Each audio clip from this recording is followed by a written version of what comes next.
California has a lot of wood coasters, but I think the battle for best wood coaster comes down to Goldstriker versus Ghostrider at California's Great America and Knott's Berry Farm.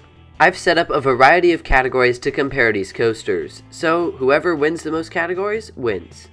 Let's start with presentation. I think both of these coasters are pretty well presented. Ghostrider is in the parking lot and it looks very huge. Goldstriker has the water next to it, which I think helps a lot, but the tunnel on the first drop looks cool.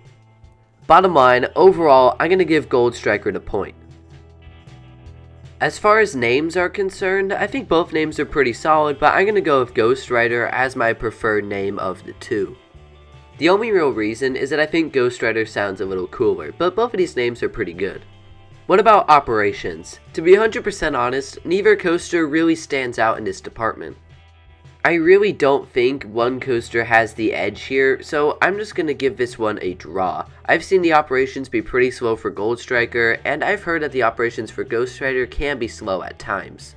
For theming, neither of these coasters really stands out in this department at all, so another draw. The final offsetting thing between these two coasters would be the trains and restraints, considering they use the exact same trains. Granted, I do really like the Millennium Flyer trains from GCI, but they offset since they're the same thing. Getting into some of the meat of these rides, let's talk about the smoothness. I think Ghostrider is a very smooth coaster, at least as of my 2021 rides. It has that vibration that makes it feel like a wood coaster, but it's not painful in any way. Knott's Berry Farm keeps this ride running like a dream, and I love it. As for Goldstriker, this one's a little more hit and miss. I heard that they did some retracking on it, and that's a good thing, because as of June 2021, man, it was rough. I really do hope that the ride is running a lot smoother now, because it would have been tough to do twice in a row. And I think you could have easily gotten a headache from it. I think Ghostrider is clearly the smoother coaster, at least from my experience and from what I've heard. Okay, what about airtime? I don't think either of these coasters are really that airtime centric, but they both have their moments of airtime. Goldstriker's first little bunny hop gives a good moment of floater airtime, and there's some other moments throughout. But none of the airtime moments are really that memorable, and that cannot be said about Ghostrider. There is one of the best airtime moments ever on Ghostrider. After the turnaround, if you sit in the back, you will get a wild moment of ejector airtime. That drop is nuts, and it alone wins this category for Ghostrider, though I do think there are more moments of airtime in general as well, but that moment stands out. It's one of the more memorable airtime pops you're going to get on any coaster. So yeah, Ghostrider is the clear winner. Next category, length. Goldstriker has 3,197 feet of track. This isn't that bad at all, but it pales in comparison to what Ghostrider has. Ghostrider has 4,533 feet of track, which is a lot. And it does partly explain why this coaster feels so long from start to finish. A sign of a good coaster is a long ride experience, and Ghostrider provides that. I don't think Goldstriker is a short ride at all, but when you compare it to Ghostrider, it certainly seems short. Goldstriker is just outclassed in this way, but is it outclassed in the layout department? Let's look at that. I think both of these rides have pretty solid layouts, but they are so different from one another. Ghostrider is more of a double out and back layout, while Goldstriker is definitely a twister.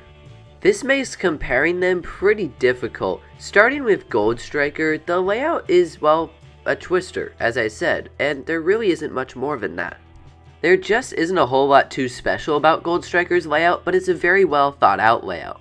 Some overbanks, some airtime pops, some tunnels, lots of tunnels actually, I like that touch. I imagine the tunnels are there more for sound purposes, but going in and out of tunnels during the ride is pretty fun. Ghostrider's layout has two parts, the first part featuring high off the ground turns with big drops. After that turnaround and awesome drop we talked about earlier, the second half stays a lot more to the ground, going in and out of the structure. The whole thing is insane at night, but this part of the ride is especially insane at night. And the ride ends with a crazy lateral filled helix. I think Ghostrider's layout is overall better as it's more diverse. These layouts are both good in their own way, but I like Ghostrider's a little better. With that, we are through our categories, and if you've been paying attention, it's pretty clear which coaster was the winner, and that was Ghostrider at Knott's Berry Farm. In the rounds that a point was awarded to one of these coasters, Ghostrider won 5 out of those 6. As of this recording, out of 45 roller coasters, Ghostrider is my number 2 overall, while Goldstriker is my number 21 overall. I do need to get back on Goldstriker after that retracking they did, because I think it could sneak back in my top 15. Meanwhile, Apocalypse at Six Flags Magic Mountain and Giant Dipper at the Santa Cruz Beach Boardwalk deserve mention for the best wood coaster in California. But at the end of the day, I think it comes down to these two and Ghostrider. But if you've ridden both of these coasters, I'd love to hear, which one do you prefer? And with that, thank you all for watching, and I'll see you all next time.